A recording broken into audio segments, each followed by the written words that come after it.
يا أيها الناس اتقوا ربكم الذي خلقكم من نفس واحدة وخلق منها زوجها وبث منهما رجالا كثيرا ونساء واتقوا الله الذي تساءلون به والأرحام إن الله كان عليكم رقيبا يا أيها الذين آمنوا اتقوا الله وقولوا قولا سديدا يصلح لكم أعمالكم ويغفر لكم ذنوبكم ومن يطع الله ورسوله فقد فاز فوزا عظيما اللهم صل على محمد وعلى آل محمد كما صليت على إبراهيم وعلى آل إبراهيم إنك حميد مجيد اللهم بارك على محمد وعلى آل محمد كما باركت على إبراهيم وعلى آل إبراهيم إنك حميد مجيد سبحانك لا علم لنا إلا ما علمتنا إنك أنت العليم الحكيم رب اشرح لي صدري ويسر لي أمري واحلل عقدة من لساني يفقه قولي أعوذ بالله من الشيطان الرجيم من همزه ونفخه ونفسه بسم اللہ الرحمن الرحیم ہر نیکی چہرے کی روشنی بن جاتی، اس بندے کا چہرہ چمک اٹھتا ہے، دمک اٹھتا ہے، چہرے کی روشنی بن جاتی ہے وَنُورًا فِي الْقَلْبِ، اور ہر نیکی دل کا نور بن جاتی ہے، دل کو روشن کر دیتی ہے اور دل کو نور سے بھر دیتی ہے وَقُوَّةً فِي الْبَدْنِ، اور ہر نیکی بدن کی قوت کا باعث بن جاتی ہے، بدن کو قوت دیتی ہے وَسَعَةً فِي الرِّزْقِ، رزق میں وسعت اور کشادگی پیدا کرتی ہے وَمُحَبَّةً فی قلوب الخلق، اور مخلوقات کے دلوں میں ہر نیکی محبت پیدا کر دیتی ہے، جو اللہ کی مخلوقات ہیں ان مخلوقات میں ہر نیکی کی محبت پیدا ہو جاتی۔ آگے فرماتے وَإِنَّ لِلسَّيِّئَةِ لَسَوَادًا فِي الْوَجْهِ، اور بندہ جو گناہ کرتا ہے ہر گناہ چہرے کی کالک بن جاتا ہے وَظُلْمَةً فِي الْقَلْبِ، اور دل میں تاریکی اور ظلمت پیدا کر دیتا ہے وَوَهْنًا فِي الْبَدْنِ، اور جسم میں کمزوری اور دردیں پیدا کر دیتا ہے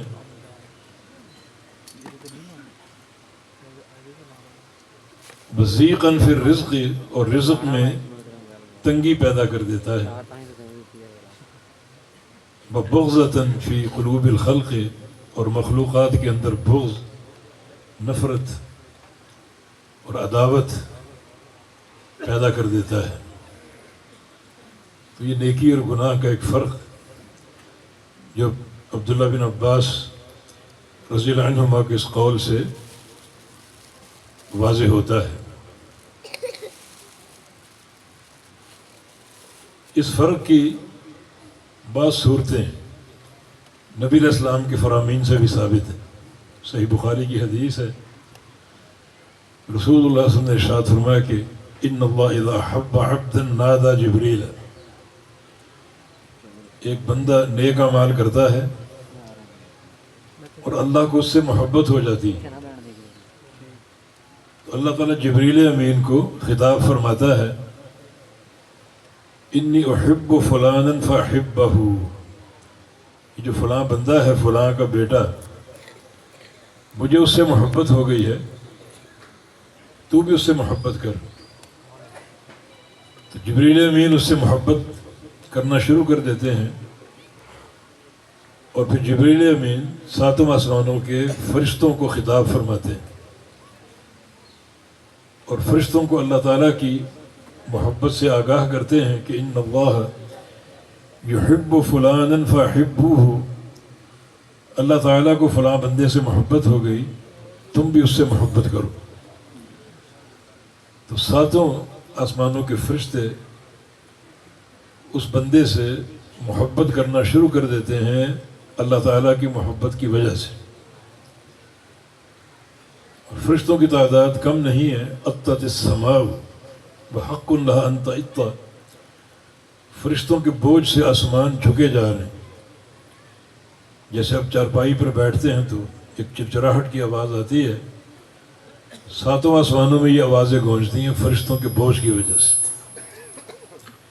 ما فی السماوات السبع موضع اربعۃ اصابع الا وملک قائم وملک راکع وملک ساجد واضعا جبہتہ للہ، ساتوں آسمانوں میں ایک 4 انگلی کے برابر خالی جگہ نہیں ہے، ہر جگہ فرشتہ موجود ہے، کوئی کھڑا ہے قیام میں، کوئی رکوع میں اور کوئی سجدے میں۔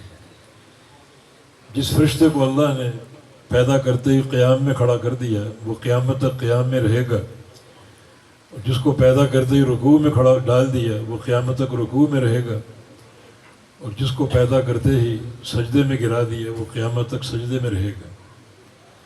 یہاں ایک اور بات آسانی سے سمجھ میں آتی ہے، یہ فرشتوں کی صدیوں کی عبادت ہے، لیکن یہ فرشتے جب قیامت کا قائم ہونا دیکھیں گے، ہولناک طریقے سے قائم ہو رہی ہے، اور میدان محشر کا منظر دیکھیں گے تو فرشتے کہیں گے سبحانک ما عبدناک حق عبادتک، یا اللہ تو پاک ہے، ہم تیری عبادت کا حق ادا نہیں کر سکے۔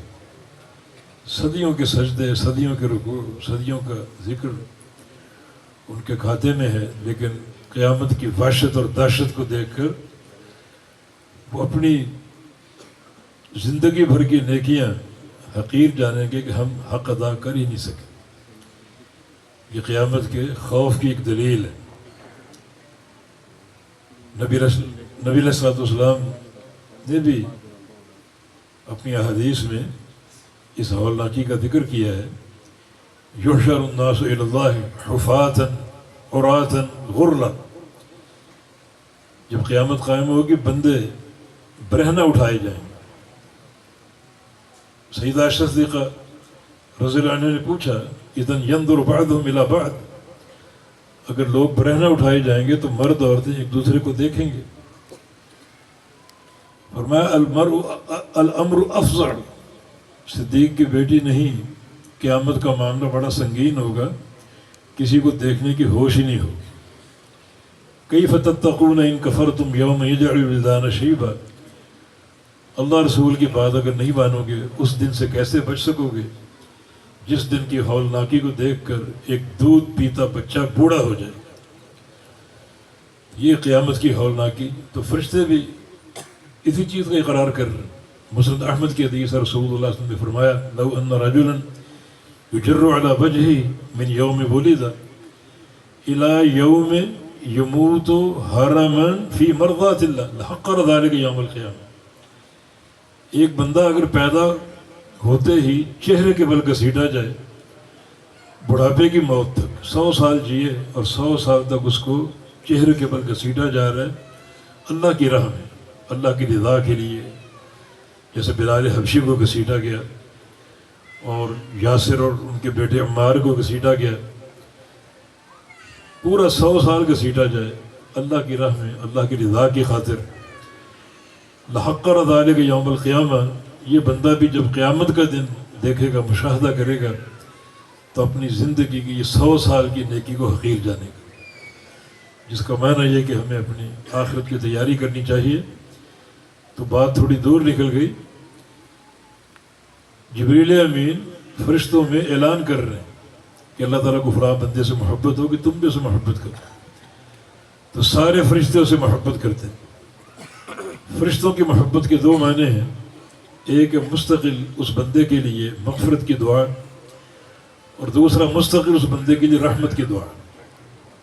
یہ دعا جاری رہے گی، اس دعا کی قبولیت کے کیا اثرات ہوں گے اس سے آپ اندازہ کر لیجئے۔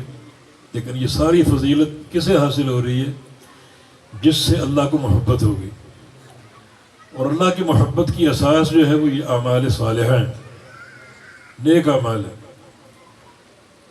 تو دیکھیں نیک اعمال کے اثرات، یہ عبداللہ بن عباس کا قول ہے کہ اللہ تعالیٰ اس بندے کی محبت کو اپنی مخلوق کے اندر پیوست کر دیتا ہے۔ اور اگر ایک بندہ نافرمان ہے، گناہ کرتا ہے، تو اس کا گناہ جو ہے چہرے کی کالک ہے اور دل کی سیاہی ہے، رزق کی تنگی ہے، بدن کی کمزوری ہے، اور مخلوقات کے اندر بغض اور نفرت کا باعث۔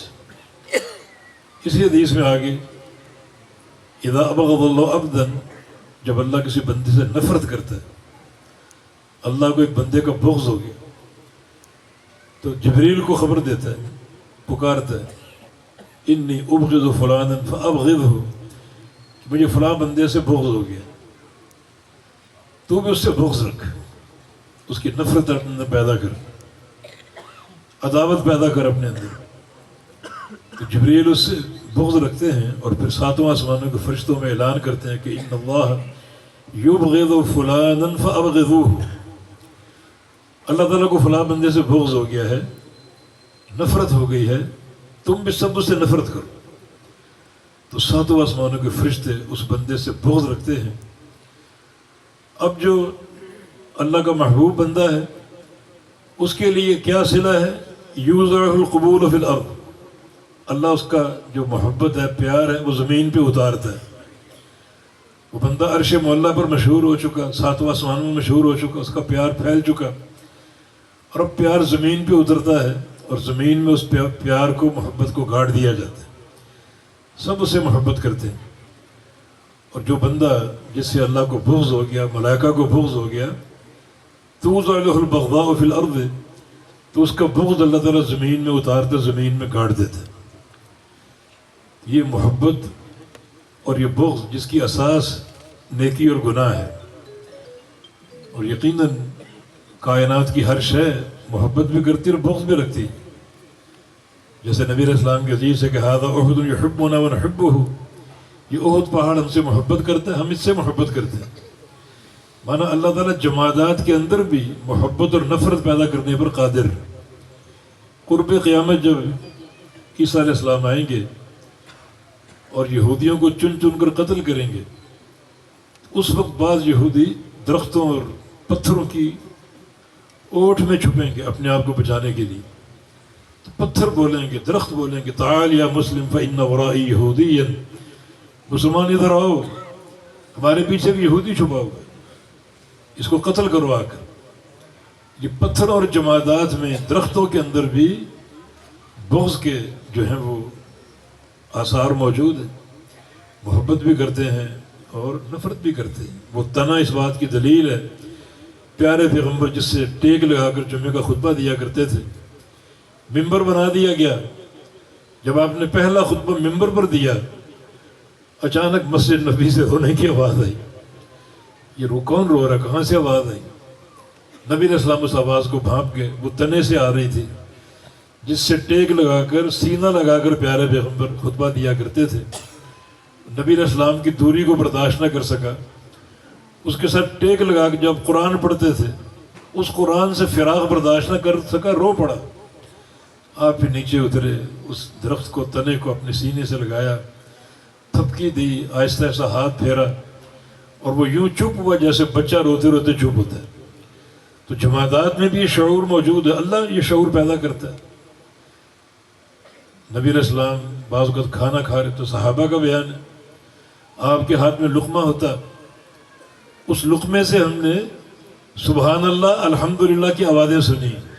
لقمہ آپ کے ہاتھ میں، منہ میں ڈالنے والے، اور لقمہ کہہ رہا سبحان اللہ الحمدللہ سبحان اللہ الحمدللہ۔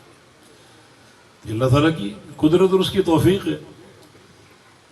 تو عرض کرنے کا مقصد یہ ہے کہ اعمال صالحہ کے نتائج کیا ہیں اور برے اعمال کے نتائج کیا ہیں۔ ہمیں چاہیے کہ جو زندگی ہے اسے نیک اعمال کی طرف موڑ دیں اور پھیر دیں، اور اس زندگی کو اعمال صالحہ سے بھر دیں۔ جامع ترمذی کی حدیث ہے، ایک اعرابی نبی علیہ السلام کے پاس آیا، سوال کیا ای الناس خیر یا رسول اللہ، یا رسول اللہ سب سے بہترین انسان کون ہے؟ خیر طلبہ بیٹھی، اسم تفضیل کا صیغہ ہے، جس کا معنی سب سے بہترین. یہ خیر اصل میں اخیر تھا، افعل کے وزن پر کثرت استعمال کی وجہ سے حمزے کو حذف کر دیا، خیر رہ گیا. سب سے بہترین انسان کون؟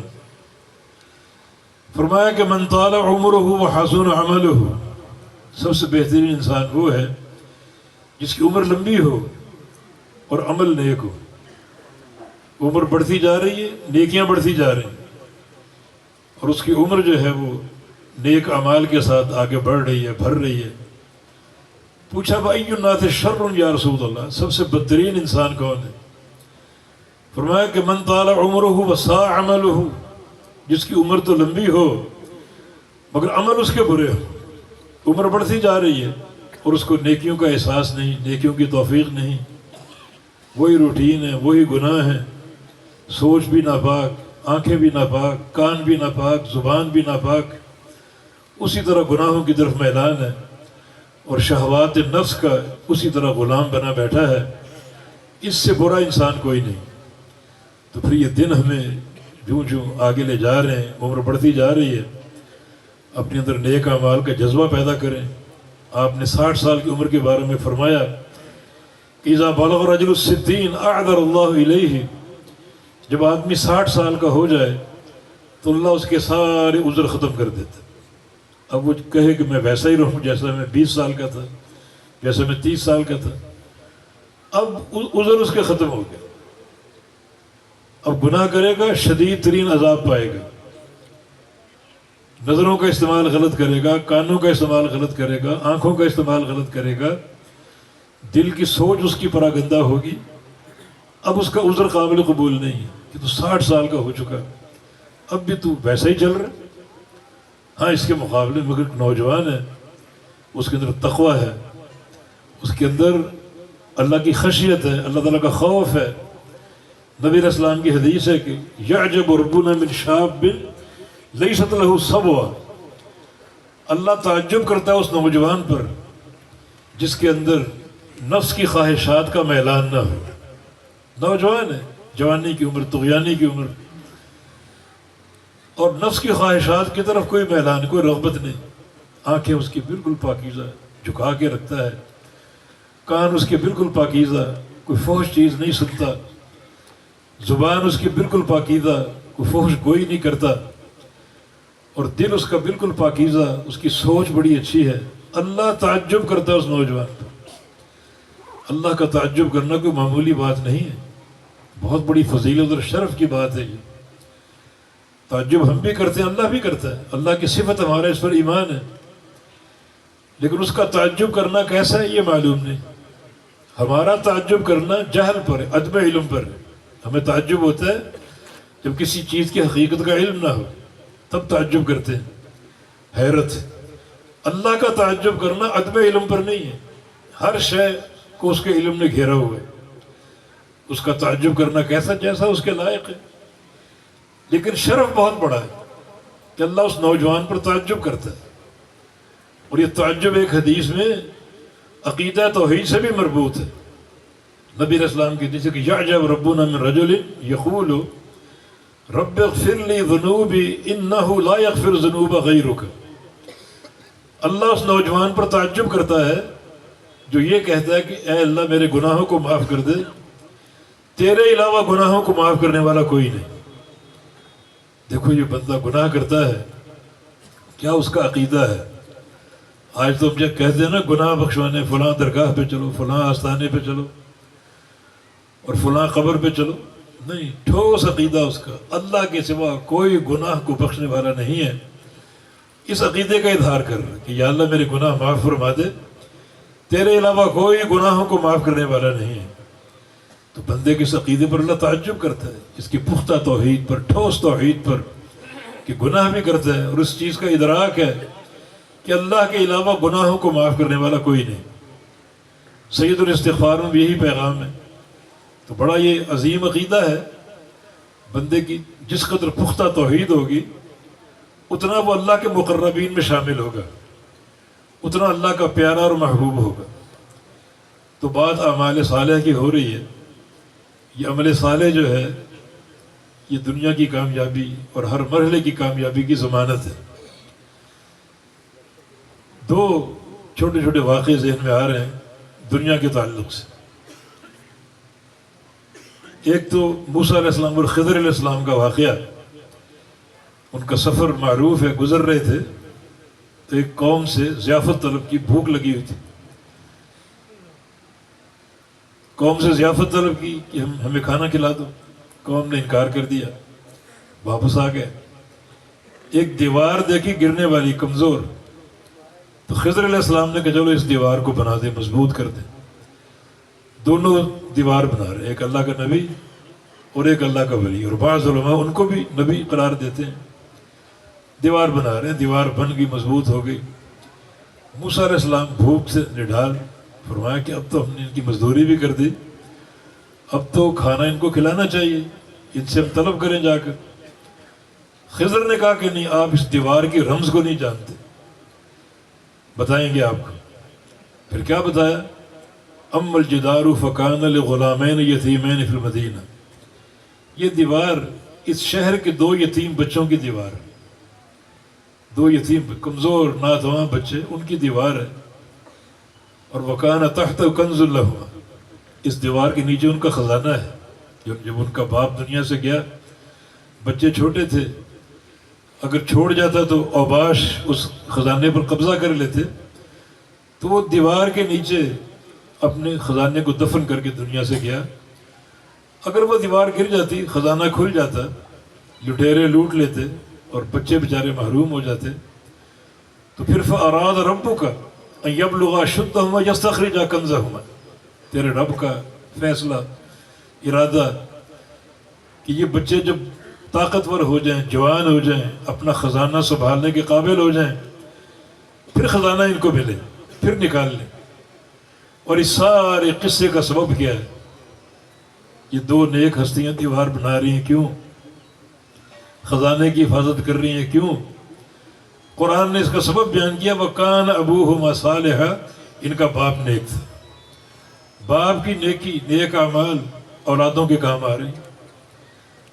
نیکی جو ہے اس کا سلسلہ متعدی ہوتا ہے، بندہ دنیا سے چلا جاتا ہے اور اس کے اثرات جو ہیں وہ اولادوں تک پہنچتے ہیں، بیٹوں تک، پوتوں پڑپوتوں اور مردوں عورتوں تک پہنچتے ہیں۔ باپ کی نیکی، نیک اعمال، اس کا صلہ بڑا متعدی ہے اور آگے پہنچتا ہے، لواحقین کو حاصل ہوتا ہے۔ دوسرا قصہ صحیح بخاری کا، امیر المومنین عمر بن خطاب رضی اللہ عنہ کا، صحابہ کرام کے ساتھ تشریف لے جا رہے تھے، ایک عورت نے آواز دی، امیر المومنین میری بات سنی۔ تو آپ نے بات نہیں سنی، کیونکہ بات کرنے کے لیے ہمارا دربار ہے، ہمارا دفتر ہے، وہاں آ جائیں، وہاں آ کے بات کر لیں۔ راستے پہ روک کے بات کرنا ادب کے خلاف۔ آپ آگے بڑھتے گئے، عورت نے چیخ کر کہا کہ امیر المومنین انا ابنت خفاف بن ایمال غفاری، میں خفاف بن ایمال غفاری کی بیٹی ہوں۔ خفاف کا نام سنا، قدم رک گئے۔ کس کے؟ آدھی دنیا کے فاتح کے، اس شخصیت کے جس نے کسریٰ اور قیصر کی کمر توڑ کے رکھ دی۔ ٹھہر گئے خفاف کا نام سن کر، واپس پلٹے۔ ہاں بی بی کیا بات ہے؟ کہا کہ یہ میرا شوہر، یہ ان کا باپ دنیا سے چلا گیا، یہ بچے چھوڑ گیا، بچے ضائع ہو رہے ہیں، نہ کچھ کھانے کا انتظام ہے، نہ کوئی جو ضروریات زندگی ان کے حاصل کرنے کی کوئی صورت ہے، بچے رل رہے ہیں اور ضائع ہو رہے ہیں۔ فوراً حکم دیا، جاری کیا کہ بیت المال سے طاقتور اونٹ لایا جائے، اس کے دونوں طرف، ایک طرف کپڑوں کی بوری رکھی جائے، ایک طرف کھانے کی، اور بیچ میں جو درہم و دینار سکے ہیں وہ بھر دیے جائیں۔ وہ منگوایا اور اس عورت کو دے دیا، اقتادی ہے، لے جاؤ، اور اس کے ختم ہونے سے پہلے پھر میرے پاس آ جانا، میں پھر تمہیں دوں گا۔ عورت خوش ہوئی بڑا، لے گئی۔ بعض میں ساتھیوں نے کہا اس کو آپ نے بہت نواز دیا، اتنا کچھ دے دیا، اتنی اس کی حیثیت نہیں تھی، اتنا کچھ دے دیا۔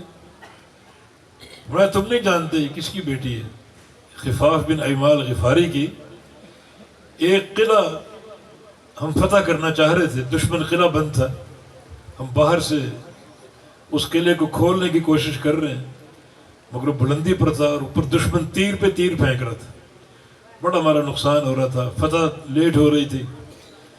تو اس کے باپ خفا نے ہمت کر کے قلعے کی دیوار کو پھلانگا، بہت دشمنوں نے مارا ان کو، لیکن پرواہ نہ کی، اور زخموں سے چور اس دیوار کو پھلانگنے میں کامیاب ہو گیا، اور اندر سے دروازہ کھولا اور کھل گیا قلعے کا رستہ، اسلامی لشکر داخل ہوا، چند منٹوں میں قلعہ فتح ہو گیا۔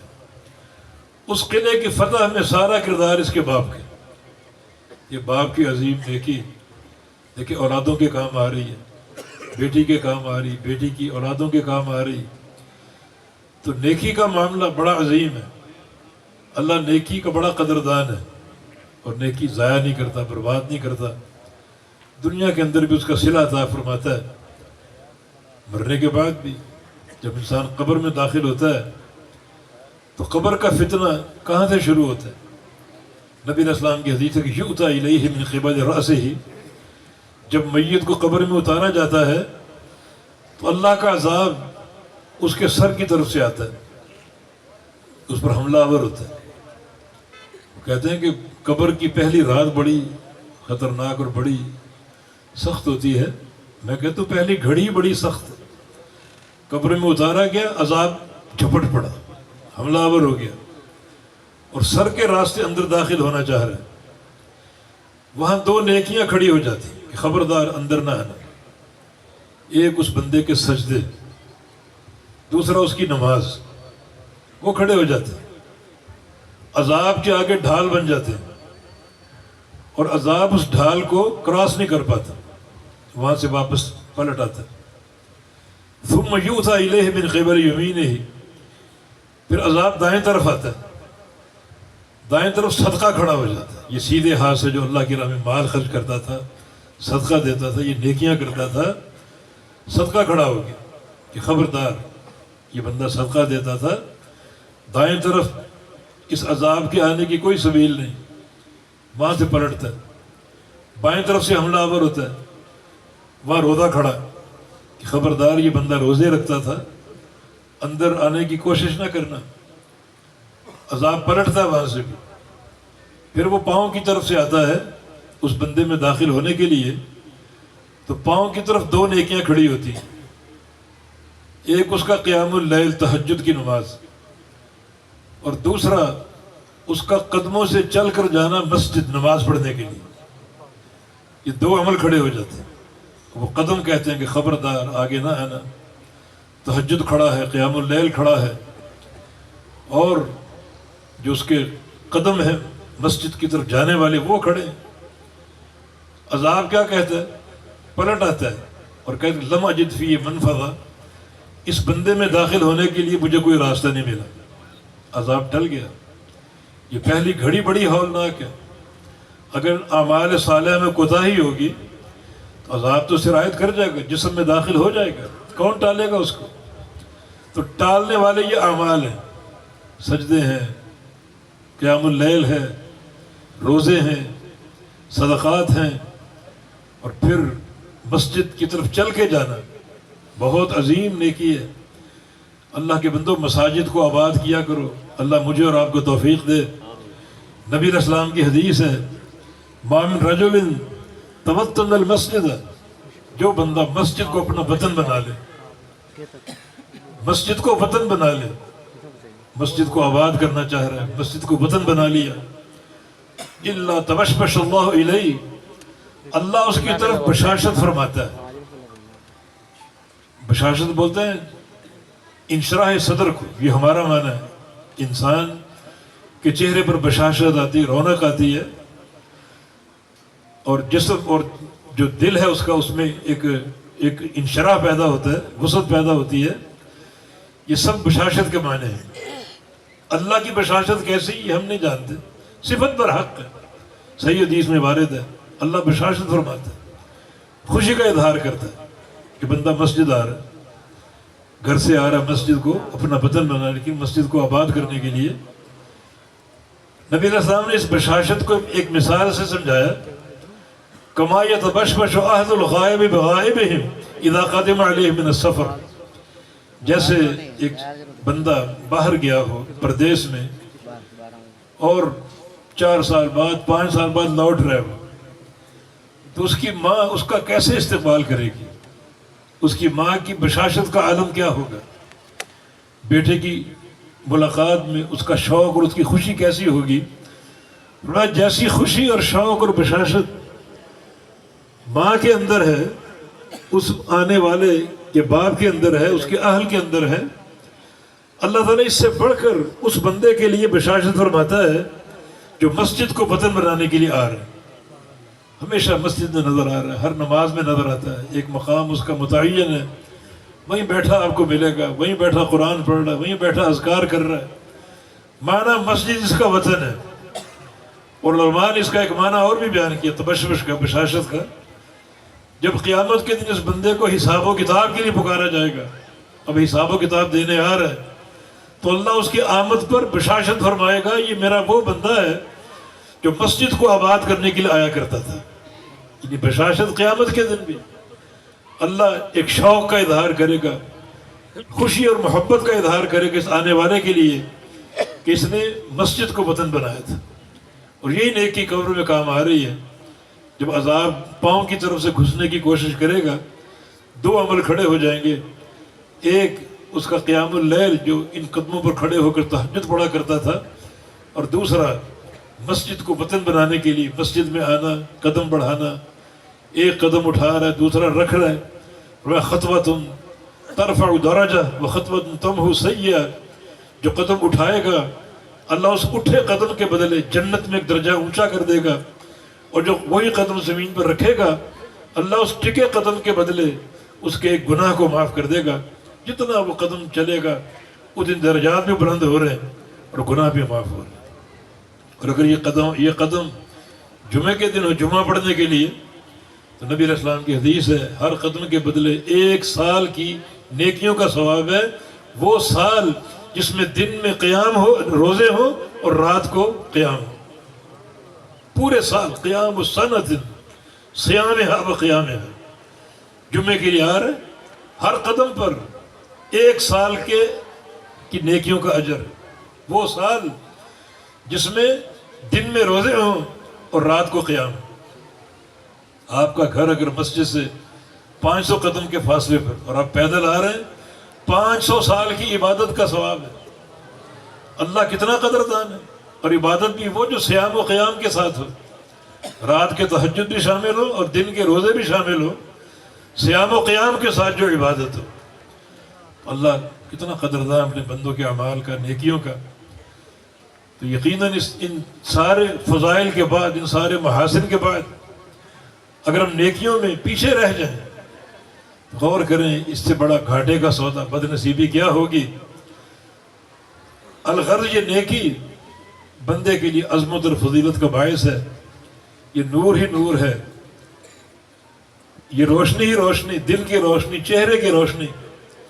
امام شافعی رحمہ اللہ امام مالک کے پاس گیا پڑھنے کے لیے، درس حدیث کے لیے۔ امام مالک نے فرمایا جو علماء محدثین وہ چہروں کو دیکھ کر پہچانتے ہیں کہ یہ چہرہ نیکیاں کرنے والا چہرہ ہے، گناہوں سے بچنے والا چہرہ، اس چہرے پر نور ہے۔ امام مالک نے فرمایا اے محمد بن ادریس شافعی، ارا فی وجہ کا نورا فلا تطفئ بالمعصیہ، مجھے تیرے چہرے پر نور نظر آ رہا، روشنی نظر آ رہی، اس نور کو گناہ کر کے بجھا نہ دینا، نیکیاں کرتے جاؤ گے نور بڑھتا جائے گا۔ اور واقعتاً یہ نیکی یہ نور کا ذریعہ ہے۔ میں اس کا ایک چشم دید گواہ اس طرح ہوں، میں نے 1 مہینہ جب میں پڑھتا تھا، طالب علم تھا، تو گجرانوالہ میں گزارا حافظ محمد گوندلوی رحمہ اللہ کی صحبت میں۔ فجر کی نماز میں آتے وہ جماعت کراتے، درس دیتے، میرا مشاہدہ یہ کہ روزانہ ان کے چہرے کا نور بڑا ہوتا تھا، چہرے کی چمک دمک، روشنی اور نور پہلے دن سے بڑھ کر ہوتا۔ یہ رات کا قیام اور یہ اذکار اور قرآن کی تلاوت، ایک نشست میں سورہ بقرہ پوری پڑھتے تھے، 37 منٹ میں 37 منٹ ان کا وقت ان کا مقرر تھا